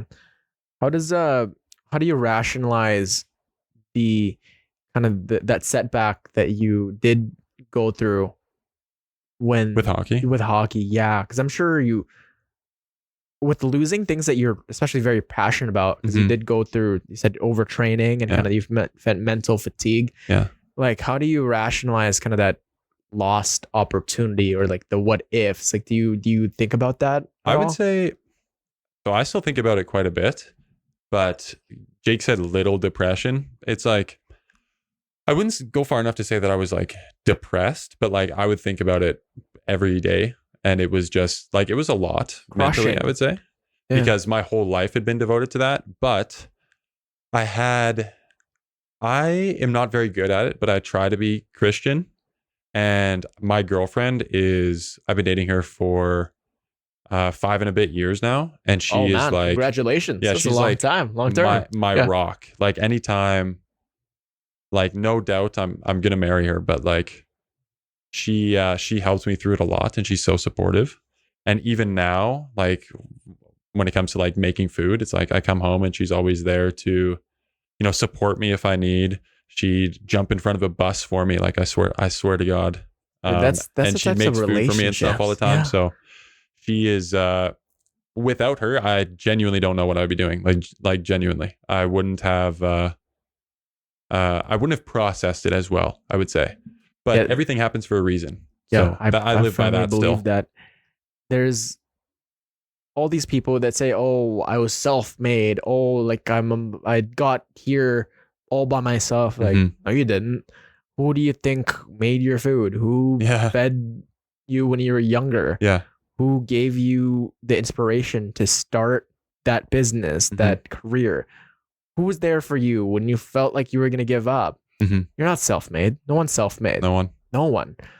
And yeah, definitely, I think with the level of kind of emotional intelligence that you've brought upon, and like still being like this young for both of us, hey, and it's just there's still so much life to live, so much to learn. Yeah. And definitely, yeah, everything happens for a reason, because one bad thing, one exit leads to an entrance. Exactly. Yeah. That has just been present in my life a lot. Like Jake said, we both finished up at about the same time. And actually, funny enough, how I met my girlfriend was I had set up plans with another girl and she canceled. And then I went to a party that night with my friends. Yeah. We were playing Minecraft at like 1 a.m. and someone put on their story, hey, party, come. And I was like, you guys were playing Minecraft like as a me joke? and Jonah actually were playing Minecraft. Yeah. And he's like, should we go to this party? I'm like, no, let's just play Minecraft. And then the girl had canceled. And then I went and I met Marlies there. Yeah. So that's kind of funny. Everything does happen for a reason. And even though that was handling that thing with hockey was probably one of the top 2-3 most difficult things I've ever had to do. It set me on a path now that I hope I'll be happy with, that I think is correct, I would say. Dude, I'm happy to hear that you're on an upward trajectory and you have going through the process of accepting it and recognizing who the people are who are there for you, and then seeing kind of the silver linings and the times where it does become catastrophic and your mind kind of consumes itself and says, oh, I could have been this, I could have been that, but then seeing the opportunities that still arise, something that society really doesn't advocate for. Yeah. You know, I feel there needs to be more acceptance onto the things that do happen, and that's not taught to us. But thank you for opening up about that. And yeah, dude, I appreciate you. Yeah. Thank you so much. It was awesome, man. Are Thanks, there Doug. any last words that you'd like to say to keep the it long audience? term, everybody. Keep it long term. What about to the athletes and kind of who you're gonna?